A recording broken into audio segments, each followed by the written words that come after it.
Nous allons maintenant nous intéresser à la nomenclature de deux familles organiques qui ont un point commun.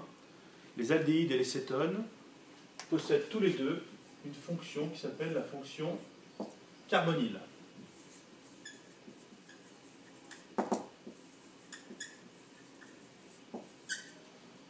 Donc en fonction de la nature de ce que l'on va donc lier à l'atome de carbone formant cette fonction carbonyle, on va avoir affaire soit à des aldéhydes, soit des cétones. Donc lorsque la fonction carbonyle est liée à un atome d'hydrogène et à un groupement alkyle,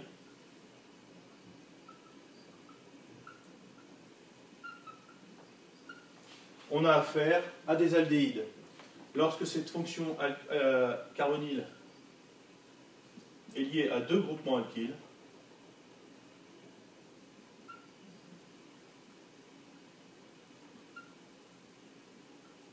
on a affaire à une cétone. Donc ensuite, en termes de nomenclature, c'est exactement pareil. Lorsqu'on a un atome de carbone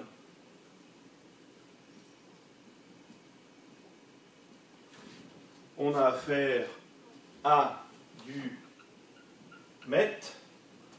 Alors, on remplace le E de l'alcane correspondant dont est issu donc cet aldéhyde. Le E, on le remplace par al de aldéhyde et on obtient du méthanal.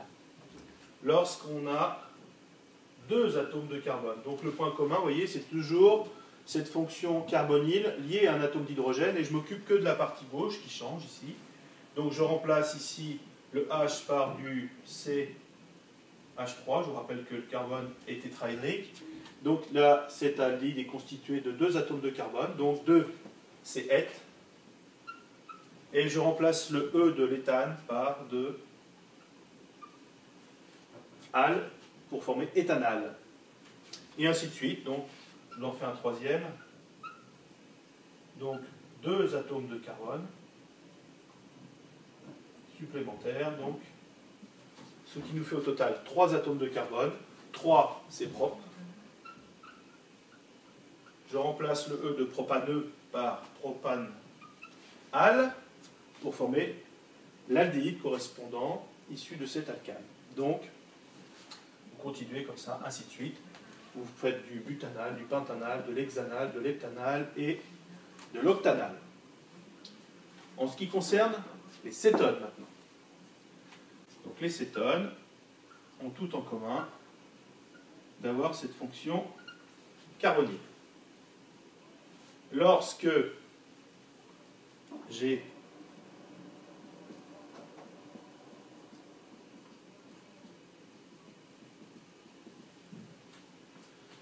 alors pourquoi je ne mets pas un H ici et tout simplement deux atomes de carbone pour passer de 1 à 2? Si je mets un atome d'hydrogène, je forme un aldéhyde ici. Donc la première molécule, la première cétone la plus simple est constituée inévitablement de 3 atomes de carbone.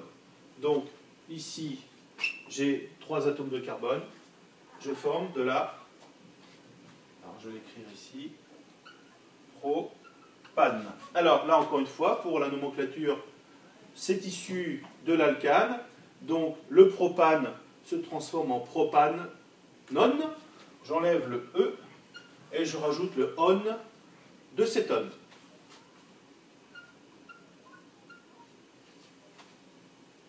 Donc je passe à 4 atomes de carbone.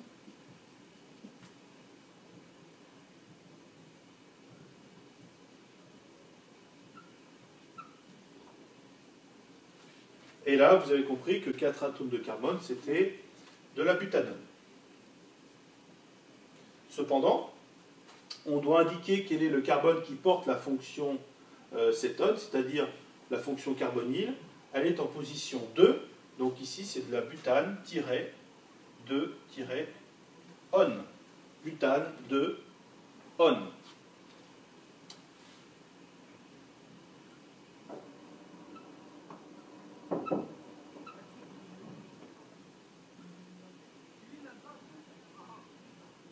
Dernier exemple.